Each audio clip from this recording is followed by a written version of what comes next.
Anyway, I have to go to that blessing thing, too. So, see you around, maybe?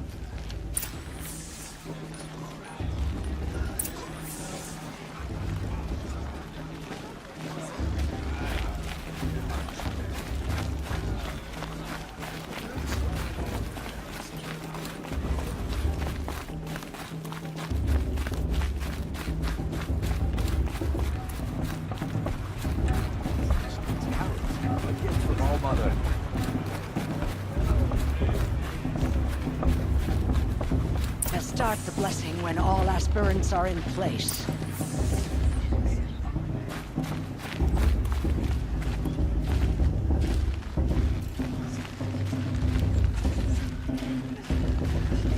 Aloy, take your place right there.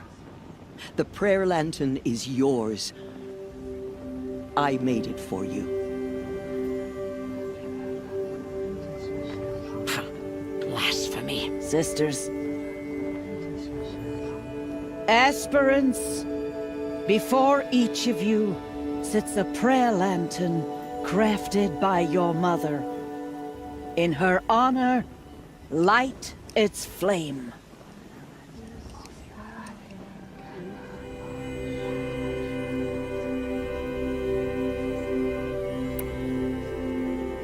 In honor of Rost, and all he did to help me get here. Oh, Mother, hear our prayer! What is the child but a mother's hope that takes flight? A glowing flame that climbs the air, set free to the wind, sailing the sky till it fades and falls. So, from one to another, passes the chain of love.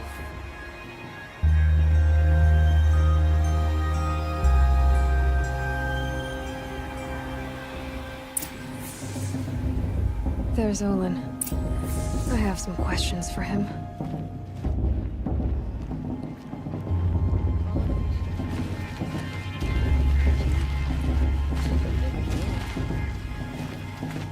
I won't let the Courage of Faithless stop me from enjoying the festival. Aloy, now that the blessing has been made, you and I finally have a moment to speak. I hope the ceremony wasn't too unpleasant for you, given your circumstances. I can't say it was comfortable, but I could see the beauty of the ritual, even so. It takes a generous heart, Aloy, to commend a ritual that venerates all that you were denied. All I'm saying is that it didn't bother me. I have bigger things to worry about than hearing the Nora mumble about their mothers. I see. I imagine you must have questions for me then.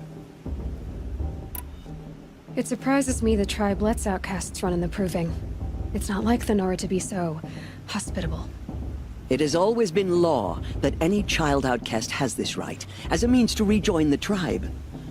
So far as I know, however, you are the first ever to exercise this right.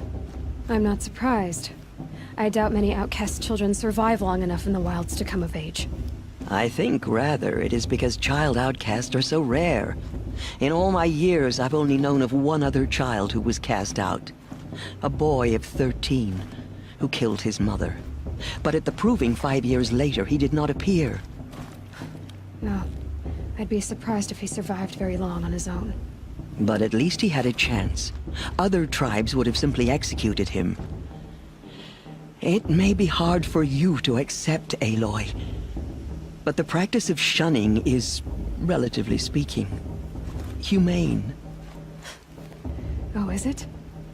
Try it out for 18 years, Tirsa, and then let me know what you think. Why was I made an outcast at birth, Tirsa? What crime could I have committed even before I was born? Aloy, this is not a question I can answer. Why not? It's simple enough. And what about my mother? Is she here tonight, watching me? Or is she dead? Is she here? Or nowhere? I am sure your mother is here with us, if only in spirit. That's not really an answer, is it? Just so you know, Tirsa, the reason I'm here is to get answers. Real ones.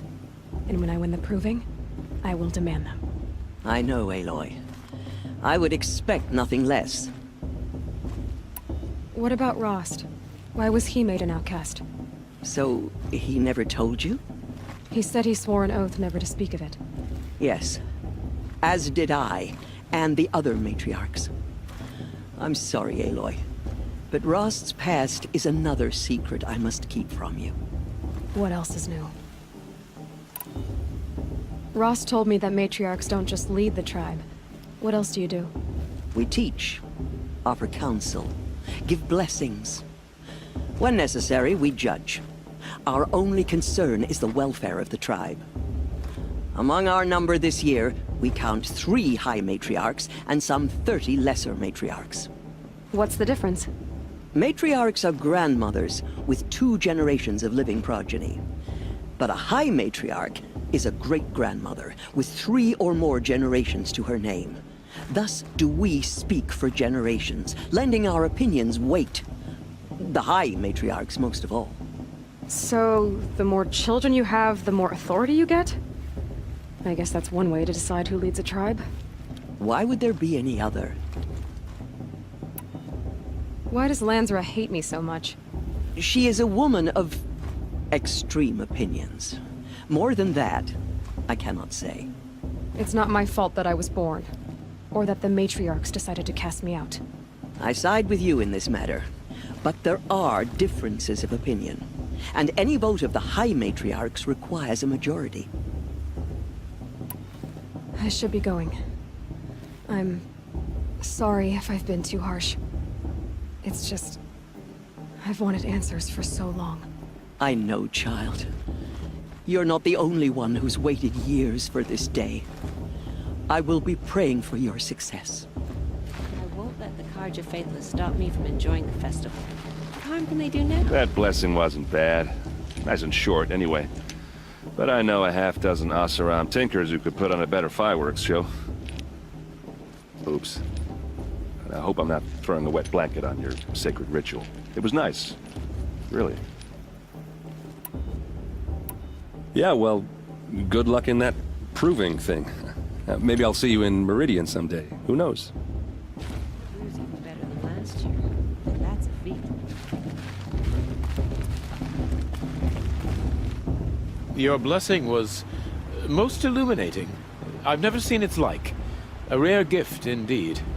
But you don't believe in Allmother, do you? Usually the distance between our tribes shrouds Nora ways from Carja eyes. But here among you, I see a beauty that shines true. Perhaps Naman is right after all, that the sun's light brightens all lands and all peoples. Who's Naman?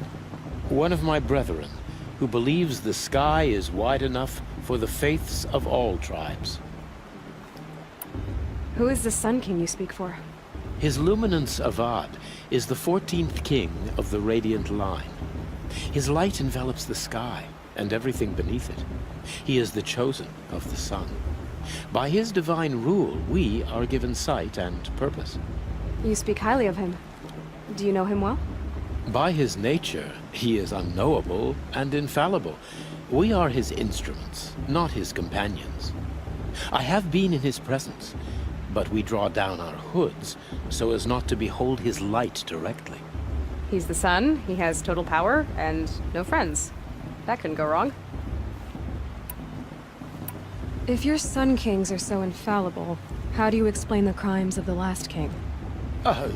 Well, the sun's glory is a great and brazen crown for a vessel as small as a man. If the vessel is flawed, indeed in the burial caves, one can see the skulls of the past kings are cracked, trialed and fired in the sun's kiln.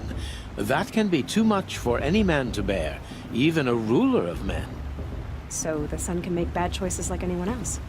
Oh, no. Has there ever been a Sun Queen? Many wives and consorts, of course. Or, oh, you mean for the sun to choose a queen? This has not happened. Why not? The sun is masculine, of course, and so would choose its heirs thus. It's a light in the sky. I've never seen anything dangling from it. I don't know if you've noticed, but women run things around here. Well, Avad took a woman as captain of his vanguard, the first to hold such an honor. You mean Aaron's sister, Ursa. From what he told me, she sounds formidable. Oh, formidable indeed. A woman, and an outsider as well.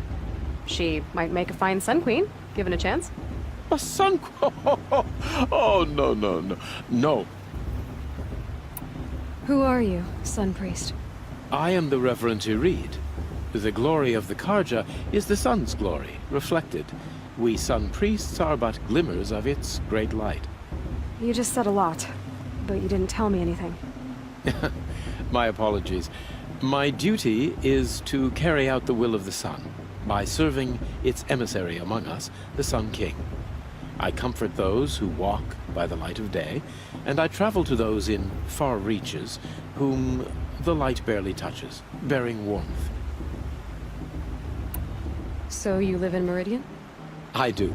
Where better to mark the sun's divine passage than where the sandstone glows in the light of its passing.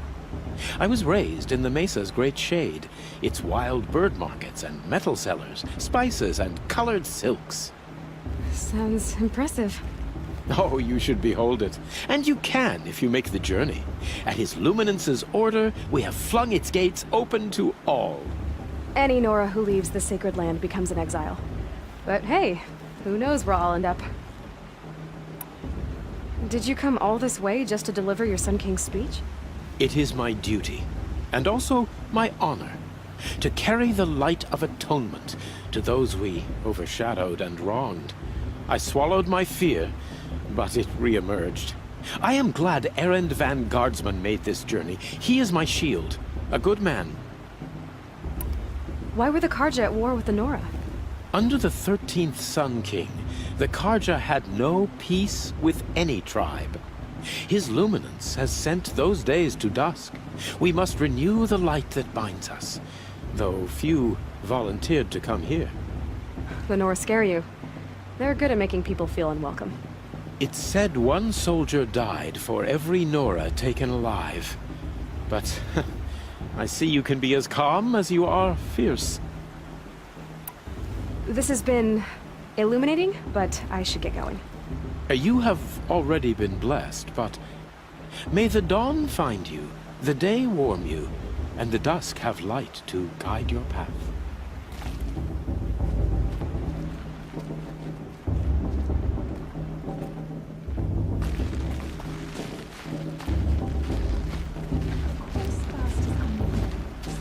Hello, Olin. You know my name? Ah, guess Aaron told you. Why did you act so strange when we spoke earlier? Must be this festival. I'm really not one for crowds. Maybe I should just turn in. Stop dodging my questions. All right, cool your fire. I got nothing to hide. I've never seen anyone else with a focus. Where exactly did you find it? In a ruin, north of the Claim. That's our name for the Asuram homeland. Up there, the metal seams run deep. Steel giants half buried in loose soil. Forgotten caves that the old ones bored into mountain rock. Your eyes just lit up. I found my focus in a cave just like you're describing. A ruin of the old ones. If you've delved yourself, you know as much as I do. Go to those places for answers. Not me. When we spoke earlier, you winced, then looked like you were in pain. Or frightened. Did your focus show you something? It didn't show me anything. I told you. It malfunctioned. Happens all the time. Mine's never malfunctioned, and I've had it since I was a child. So yours is in better shape then. I'm sure the land here is full of relics. Seeing how you Nora are too scared to delve the ruins. Because they think ruins are cursed. But I never said I think that. If the North acknowledges a curse, I'm inclined to agree. What are you doing here, Olin? Why come to Noraland? Aaron needed a scout for his expedition, and a second for his drinking. That's all. Someone to stop the Sun Priest getting lost. When all this is over, I'm back to delving ruins, rummaging for scrap, scrounging up trinkets to sell. So you're an explorer? Just another Outlander girl. A man's gotta make his shards. I just make mine in service to the king's court. That's all. I don't understand. We have this device in common, but you can't wait to stop talking to me. I already have all the friends I need, girl. I don't need the bother. I'm used to being shunned by the tribe. I thought you'd be different. It's nothing personal. It really isn't. You should... try to enjoy yourself tonight. Big day tomorrow. Always best to make every day count.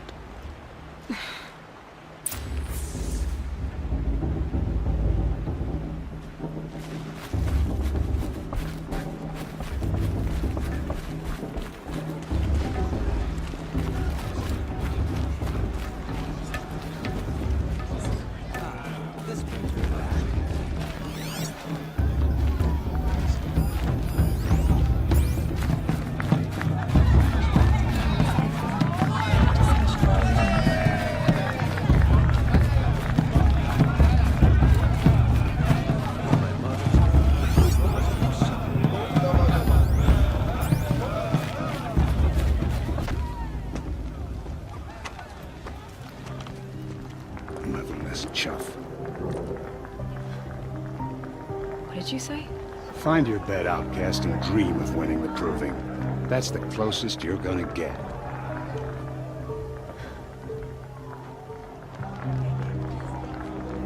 Oh, this is the bed house?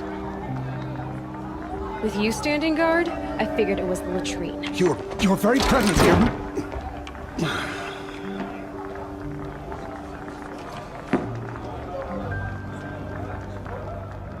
Well, well. Look who's come in from the wild. The motherless outcast. I see you've still got a scar from where that rock I threw hit you. Now that's a cherished memory. You can be a real lard sometimes, boss. Cut it out.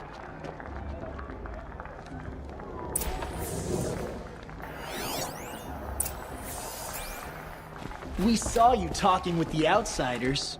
Couldn't convince them to take you either, huh? Aw, you even try to dress like a real Nora. Not that it fools anyone. So this is how it's gonna be with you, is it? This is how it's gonna be with everyone, outcast. You belong in the wilds, not Mother's heart. And you definitely don't belong in the proving.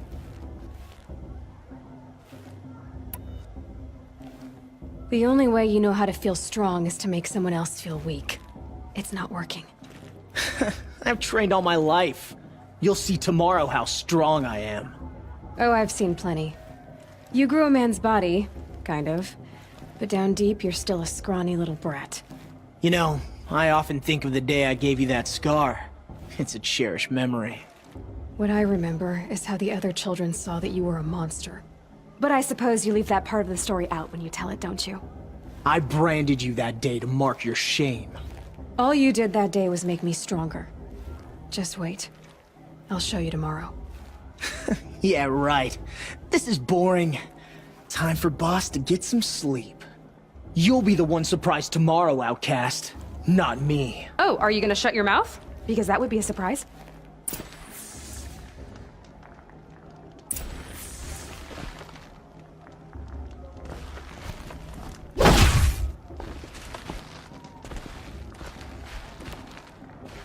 Nice job handling Bast. That should keep him quiet. Till morning, anyway. I don't believe we've met. I'm Aloy. Oh, I know who you are. The competition. The others, they'll finish the proving. Most of them. But win it? That's down to Bast, you, or me. Vala. Nice to meet you, Vala. You're right. I am going to win tomorrow. Never celebrate a victory before it's earned, girl. My mother taught me that. Now, if you'll excuse me, I'm gonna get some sleep. I plan to be well rested when I run you into the ground tomorrow. Your bunk's right there when you want it. Okay.